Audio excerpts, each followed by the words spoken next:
So, if we can begin, my name is Matija Dujmović, and today I will be holding a presentation on true RESTful Java web services with JSON API and Katharsis.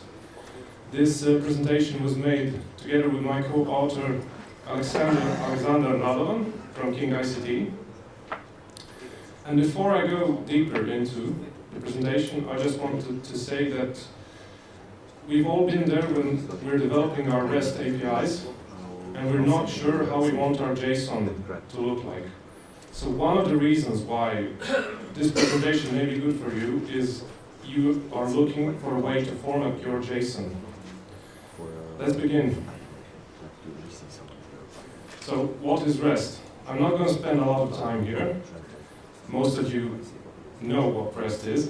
I'm just going to say the fundamental things. REST means representational state transfer.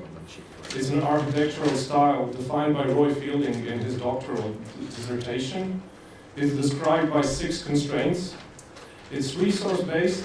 It uses representations, so no direct resource manipulation, only through the representations like XML or JSON. And it's protocol and media type agnostic. But for the purposes of this presentation, I'm going to suppose that we're using HTTP as our protocol and JSON as our media type. So, to not go into the constraints one by one and talk about theory too much, I'm going to use the Richardson maturity model. The RMM is a convenient model to help explain the specific properties of REST. It's divided into 4 levels, and as we go up each level, we're going towards a more mature and true REST API. Here's a graphical representation with the names of each level, which I will explain shortly. So, level 0 is basically SOAP. We call it the swamp of plain old XML. So we're using HTTP just as a transport protocol for our envelopes, our proprietary data types that we're sending over a predefined protocol. This has nothing to do with REST. It just puts out the level that has nothing to do with REST as level 0, as it says. So level 1 means we're using resources. We're clearly distinguishing between resources, but we're still only using the HTTP post method. In this example, I put out an example. So example.com/API/projects12/123 represents a unique project resource with the ID 123. Level 2 means we're using HTTP verbs. So we're using get for reading, post for creating, put or patch for updating, and delete for deletion. This is the level that most of the APIs I have developed have been based on. So if we're going to be strict about the REST constraints and the Richardson maturity model, if your REST API is at level 2, it's not a real REST API, it's an HTTP API. And what's the difference between a true REST API and an HTTP API? Well, that's level 3, hypermedia. This is the level that most REST APIs I have seen and I have developed personally have not implemented. So what does hypermedia mean for REST APIs? Well, it means that the API uses HTOS. Now, HTOS, what is that? I'll explain it shortly. We're using it to discover the possibilities of your API towards clients.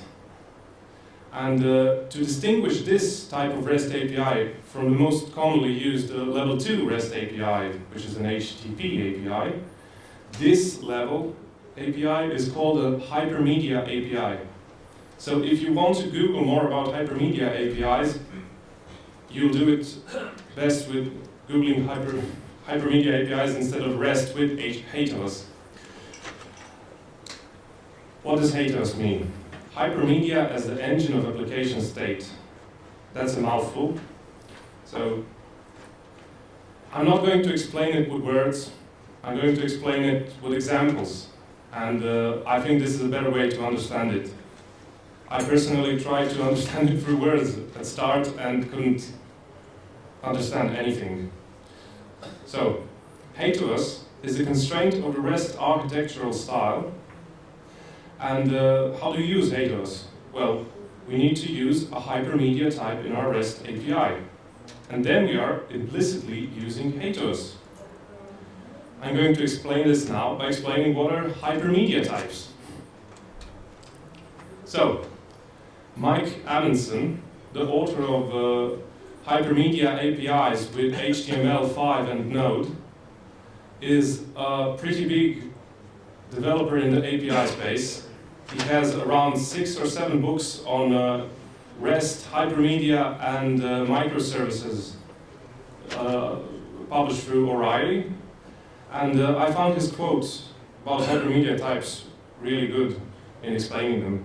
So hypermedia types are MIME media types that contain native hyperlinking semantics that induce application flow.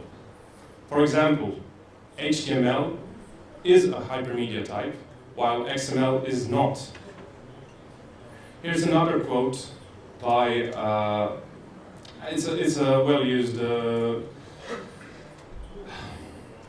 in colleges in America, they say Dujmović.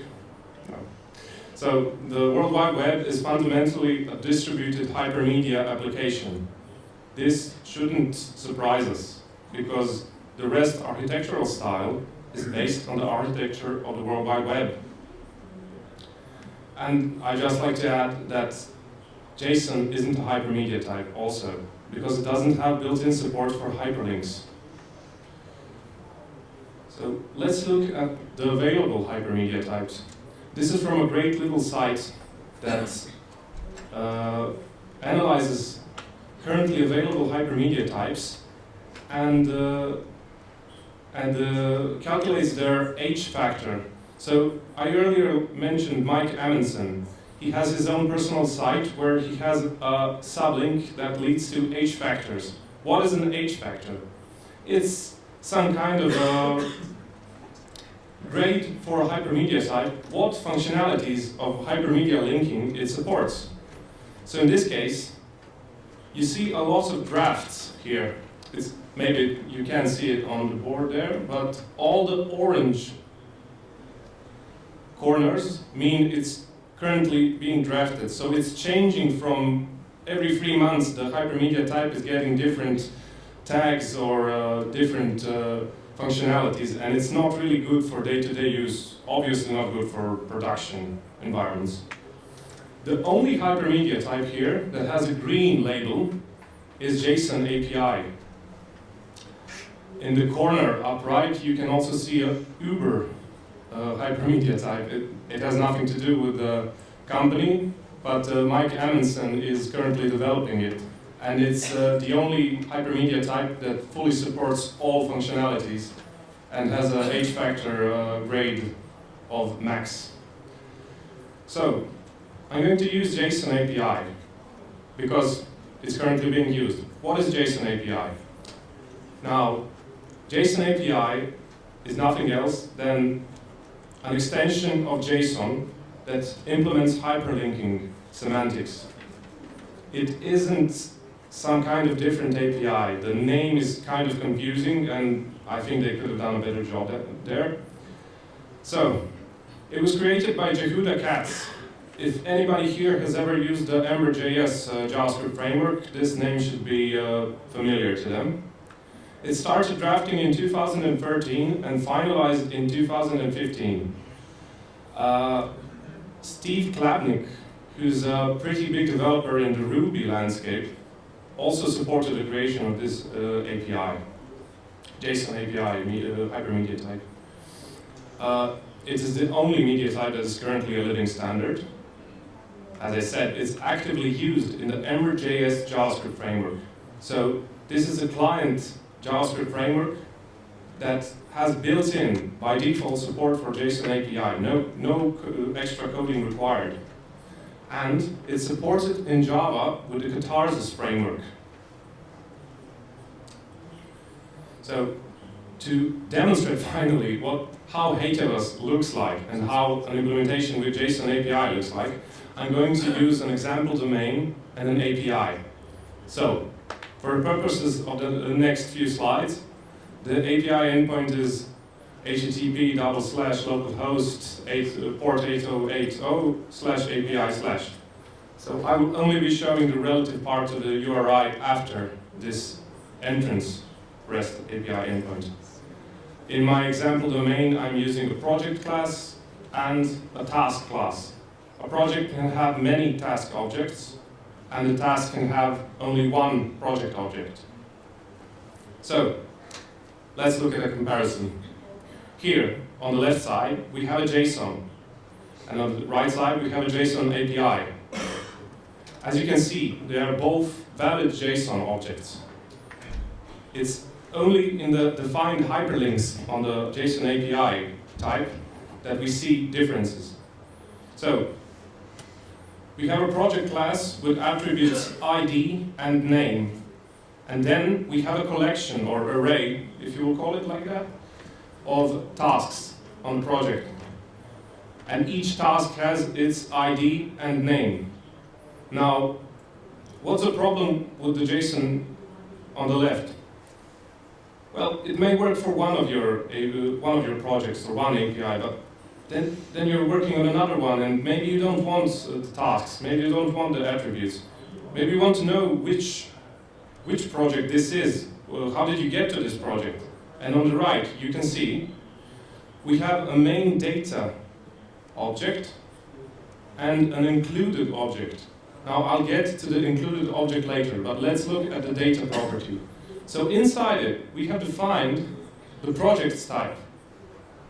We uniquely see its ID, we see its regular attributes, and then we get to something called relationships. And what is this? We're listing the tasks available on the project and offering links that lead to these tasks relatively. So if you look at the whole link, you see APA/project/123/relationships/tasks. And I'll show you where that leads us. Also, we have a self-link, we have a related link. And lower down, we have a links to self object. And maybe it's not obvious from the start, but this is actually the link we called to get this project's object. Now, let's click on the related link and see what it gives us. So we've clicked on project/123/tasks, and we've been given a similar JSON API object, which has in itself all the tasks that belong to the project. And with it, we have links to the project, we have self-links to the tasks itself. Now, maybe it's not obvious, it's cut off at the bottom because I couldn't show all the tasks in one slide, but there are 3 tasks in this JSON API object. So, maybe you're saying now, but I liked having my tasks in the same call as my project. Well, why are you complicating things? Well, you can have it like that. Just include it with a query parameter. And now, the included tag property from the bottom of the JSON API object here will be filled with the tasks that we received in calling this relationship URI. So we can have the best of both worlds. I just want my object, project object. I'm not interested in tasks. I just want to see the name of my project appear on my screen. Okay, we can have both. And maybe now you just want the name of the object and you're saying there's a lot of overhead here, so a lot of links and stuff like that. Okay, there's no problem. You just add a query parameter. And now you have a self-link to your project and only the name attribute that you wanted. Also, to show the self-link here, what does it do? It gives us only the IDs of our objects. So maybe we don't need to get the full tasks and all the overhead I was talking earlier. Maybe we just need the object type and the ID, and we can do the rest ourselves in our client. Maybe we want to cache it for later use and call it when we need the task. So, this is JSON API in short. What is Katharsis? It's a library that supports JSON API. It supports 8 of us through supporting and implementing the JSON API standard. It's a relatively young framework. It started development in 2015 when, if you recall, the JSON API finalized its standard. And it's getting to a level of maturity where it's starting to offer integration with a lot of server-side frameworks. So Spring Boot, Servlet, JAX-RS, the Java API for RESTful web services on Java EE, and Hibernate. I haven't listed experimental support for JPA repositories, so by directly annotating your JPA repository, you don't have to do anything else. You already have an exposed endpoint. If you need CRUD operations, it's a godsend. Also supported is Drop Wizard. If anybody is using Drop Wizard, Katharsis supports it. Of course, a Java client for JSON API is also offered through the Katharsis framework. So now I'll try to give you a short and quick overview of what you need to do to have a Spring Boot project with the Katharsis framework configured, so you can test out these kinds of API calls that I made. So I won't go into implementing delete, put, patch, and post. I'll only be showing the get calls and implementation. So this is a Spring Boot project. The example application is a standard Spring Boot application that's annotated. I'll show you the class later. We have our domain model that includes the project and tasks. And we have our repositories.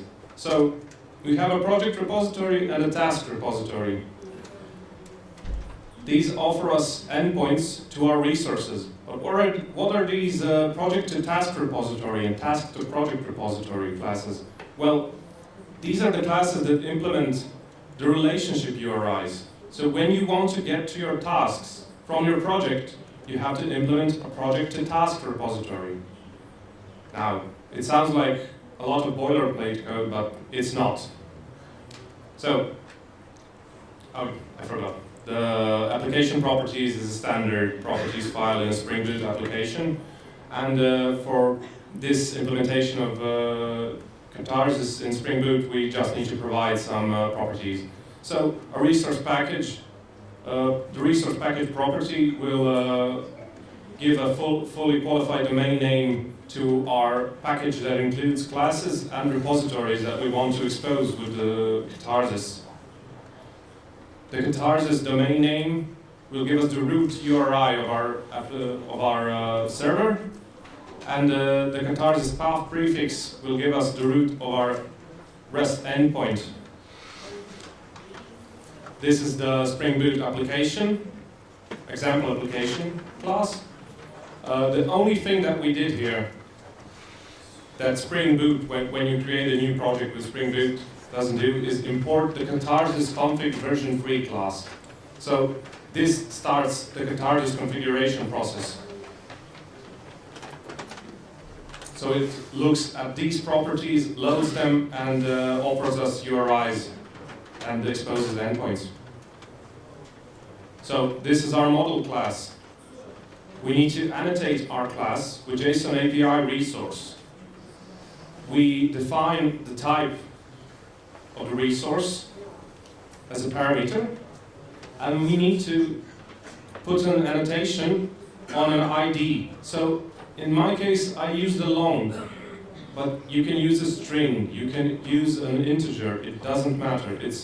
It's only important that when you're looking at the endpoint, that you can uniquely identify the resource by the ID.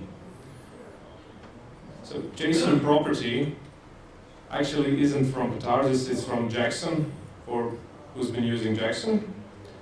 And then we come to this JSON API to many annotation. This may seem a little bit like JPA, because it goes in that way. So JSON API to many and JSON API to one are the annotations we use to annotate a collection or a single object that belongs to another object. And the JSON API include by default call. The annotation will by default load the tasks when we call a project. So that URI that I showed you earlier with the include can be left out. In my implementation, I wanted to retrieve all the projects, all the tasks on a project without adding a query parameter. And finally, here's the project repository that returns our projects. Now, we just need to annotate the repository with JSON API resource repository and pass the class as a parameter. And now we have these 5 annotations, of which I've used only 2. So I've used JSON API find one to expose get calls to a unique resource call, and JSON API find all to expose a general get call to a resource. The others are explained. I think I don't have to go deeper. So the only thing I've excluded here is the implementation of fetching the objects, because everybody has a different way. Maybe you're calling a JDBC, maybe you're calling a JPA through an entity manager. In my case, I was using a hash map just for example purposes, so I don't think it's important to see. So if you look at the find one function, you can see the function receives an ID and a class called querySpec. So querySpec is the Katharsis implementation of query parameters, as shown earlier here. So include and fields are some querySpec attributes that the endpoint receives when it's called, and we can filter our response through the querySpec. It's a little too much to go into deeply right now, but if you're interested, look it up in the documentation. It's straightforward, it's easy, and quite frankly, it helped me a lot when implementing some endpoints. And finally, this is the relationship repository. In this case, this is all the code we need. Components annotation belongs to Spring. Okay. So the component annotation is just a Spring annotation to tell the application to look at these classes, use them, basically. So this is all we need to expose the relationship. Now, if you've been using JAX RS or Spring REST controllers, I don't see much overhead in developing an endpoint like this. It is quite frankly quicker for me, and I don't have to think about how I want to implement my JSON. And I have other people with problems on Stack Overflow and similar sites that have already had a problem with JSON API and solved it. And it's kind of a great way to fix the JSON formatting problem. So this was a quick view at the Katharsis implementation of JSON API. I can offer you some alternatives if you don't like JSON API. It's not for everyone. If your application needs something like that, great. If it doesn't, Spring NEOS is a great small Spring project. It's still pretty early in development, but the key factor in Spring NEOS is that it offers hypermedia support for any type, because it includes link building features. Now, you have some extra work to do here. You have to build the links yourself, but you can implement any hypermedia type. You do it once, and you're done.